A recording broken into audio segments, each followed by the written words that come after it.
ईश्वराय नमस्तुभ्यम। हर हर महादेव। आप सबको पता है सावन मास का बहुत ही पवित्र सा महीना चल रहा है और आ गया है नाग पंचमी का बहुत ही विशेष सा दिन, जो इस सावन के महीने को और भी विशेष और खास बना देता है। इस बार नाग पंचमी कल 29 जुलाई के दिन पड़ रही है।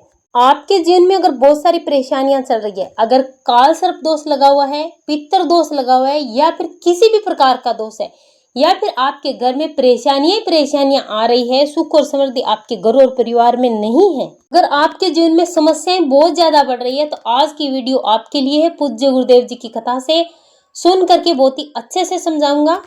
बस लोहे की मात्र 4 कील आपको लेनी है। छोटा सा उपाय करके देखिएगा, आपके जीवन के सारे कष्ट दूर हो जाएंगे। अगर आप नाग पंचमी के दिन इस विशेष से उपाय को करते हैं तो आपके घर में कभी भी किसी को काल सर्प दोष नहीं लगता, लगा है तो समाप्त हो जाता है, पितृ दोष समाप्त हो जाता है, किसी भी प्रकार का अगर दोष है तो वो समाप्त हो जाता है। इस उपाय को करने से आपके घर में किसी भी सदस्य की अकाल मृत्यु नहीं होती, आपके घर में किसी भी सदस्य की अकाल मृत्यु नहीं होती, आपके घर में कभी ऐसे में घटनाएं नहीं घटती, अचानक से आपके घर में परेशानियां नहीं आती, अचानक से आपके घर में बीमारियां नहीं आती, और जो भी परेशानी आपके घर में आपके परिवार में चल रही है वो सारी परेशानी मात्र इस छोटे से उपाय को करने से दूर हो जाती है।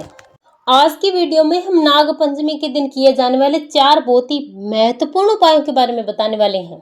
तो चलिए सबसे पहले बात कर लेते हैं पूज्य गुरु जी द्वारा बताए गए सबसे पहले उपाय की, जो आपको करना है मात्र लोहे की 4 कील से। लोहे की आपको 4 छोटी छोटी कील लेनी है। अगर आपने पूज्य गुरु जी की कथा ध्यान से सुनी होगी तो पूज्य गुरु जी ने अपनी कथा में बताया था कि नाग पंचमी के दिन आपको ये लोहे की 4 कील वाला उपाय जरूर करना चाहिए।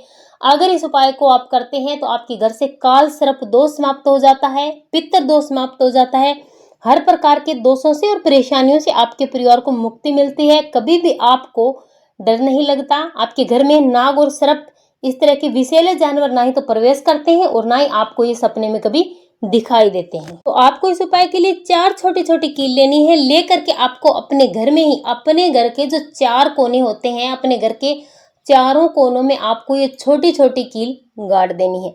अगर आप नया घर बना रहे हैं तो आप अपने नए घर में चारों कोनों में आस्तिक मुनि के नाम से ये 4 कीलें गाड़नी है। अगर आपका घर पहले बन चुका है तो भी आप इस उपाय को कर सकते हैं।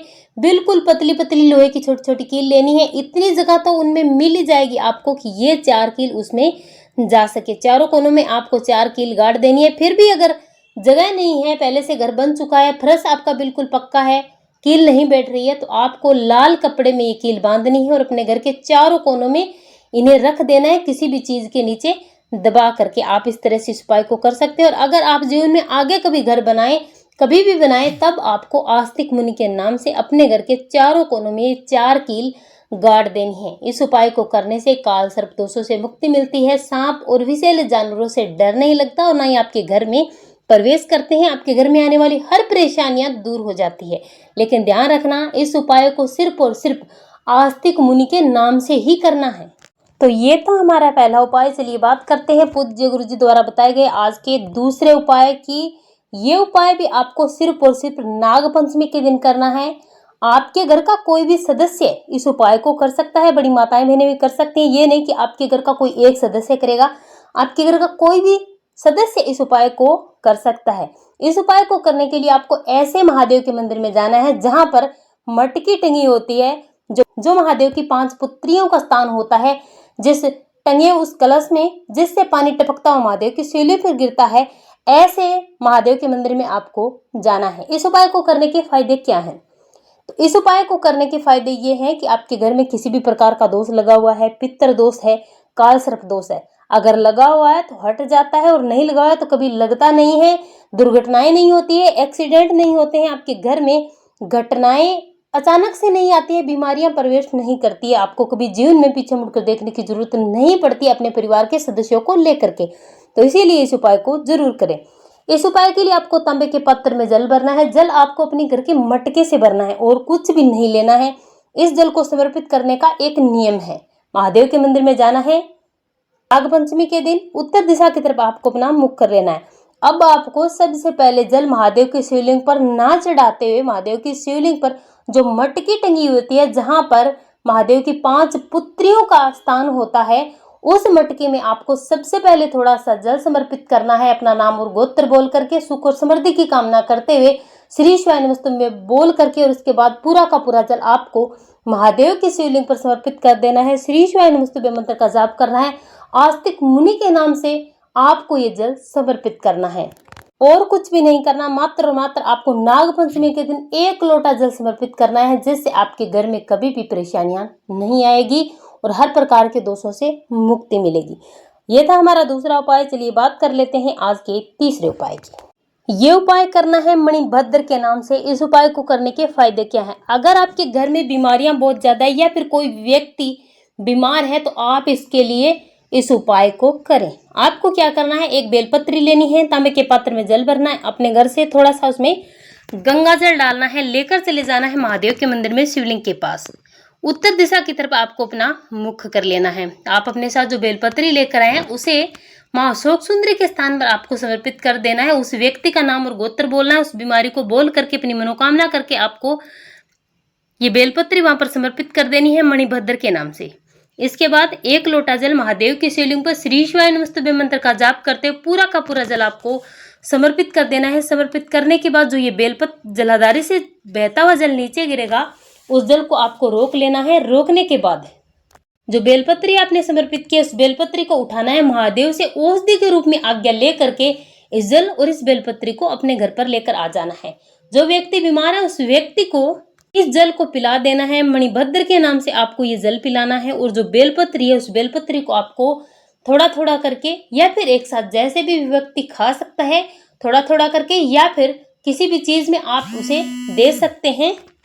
अगर डायरेक्ट नहीं खा सकता है तो आप उसे बिल्कुल बारीक पीस करके उसका जूस निकाल करके भी दे सकते हैं। दिन में थोड़ा थोड़ा देंगे तो भी आपको मणिभद्र के नाम से देना है। इस उपाय में नाम का विशेष ध्यान रखना है। मणिभद्र के नाम से ही आपको इस उपाय को करना है और जितनी भी बीमारियां हैं, जो भी बीमारी है, चाहे बड़ी हो छोटी हो, आपको उन बीमारियों से मुक्ति मिल जाती है अगर आप नाग पंचमी के दिन इस उपाय को करते हैं। और ये उपाय भी किया जाता है नाग पंचमी के दिन। नाग पंचमी आप सबको पता है कि साल में सिर्फ एक बार आती है, बहुत ही विशेष मौका है, चूकना नहीं है। इन उपायों को आपको जरूर करना है। तो चलिए बात करते हैं आज के चौथे उपाय की, जो बीमारियों के साथ साथ आपके घर के लड़ाई झगड़ों को भी समाप्त करेगा और साथ ही साथ इस उपाय को करने से होगी आपकी मनोकामना पूरी। आज के दिन आपको इस उपाय को करना है। महादेव का बहुत ही प्यारा सा नाम है कुंदकेश्वर महादेव, जो बीमारी और लड़ाई झगड़े को समाप्त करने के लिए इनका उपाय किया जाता है। नागपंचमी के दिन आपको एक कलश में जल भरना है, एक बेलपत्री लेनी है, सीधे आपने इस बेलपत्री को रखना है और इसी पर आपको इस कलश को रखना है। रखने के बाद अपने पूरे घर में आपको घूम जाना है कुंदकेश्वर महादेव के नाम से। ये कलश और ये बेलपत्री अपने पूरे घर में आपको घुमा लेनी है, अपने घर के वॉशरूम को छोड़ करके। इसके बाद इसे सीधा लेकर के चले जाना है महादेव के मंदिर में शिवलिंग के पास। उत्तर दिशा की तरफ आपको अपना मुख कर लेना है। एक बेलपत्री आपको सबसे पहले इस कलश को हटा करके महादेव की शिवलिंग पर समर्पित कर देनी है, अपनी मनोकामना करते हुए बीमारियों से मुक्ति के लिए और लड़ाई झगड़े से मुक्ति के लिए आपको इस बेलपत्री को समर्पित करना है। इसके बाद कलश में जो जल है उसे महादेव की शिवलिंग पर आपको श्री शिवाय नमस्तुभ्यं मंत्र का जाप करते हुए कुंदकेश्वर महादेव के नाम से ये पूरा का पूरा जल आपको समर्पित कर देना है। समर्पित करने के बाद जो जल जलाधारी से बहता हुआ नीचे गिरेगा, उस जल को आपको किसी भी पात्र में रोकना है। रोकने के बाद इसे लेकर के अपने घर आ जाना है और आ करके आपको इस जल का पूरा छिड़काव आपको अपने पूरे घर में कर देना है। अपने घर के वॉशरूम को छोड़कर पूरे घर में आप इसका छिड़काव करें और वो भी आपको करना है कुंदकेश्वर महादेव के नाम से। अगर आप नागपंचमी के दिन ये कुंदकेश्वर महादेव के नाम से उपाय करते हैं, बीमारी और लड़ाई झगड़े से मुक्ति के साथ साथ आपकी जो भी मनोकामनाएं होती है वो पूरी होती है और सुख और समृद्धि आपके घर में बनी रहती है। आज की वीडियो में हमने आपको 4 उपाय बताए हैं, अच्छे से समझाने की पूरी कोशिश की है। फिर भी अगर कोई गलती हो गई है, समझ में नहीं आया, तो आप कमेंट बॉक्स में कमेंट करके पूछ सकते हैं। श्री शिवाय नमस्तुभ्यं। हर हर महादेव।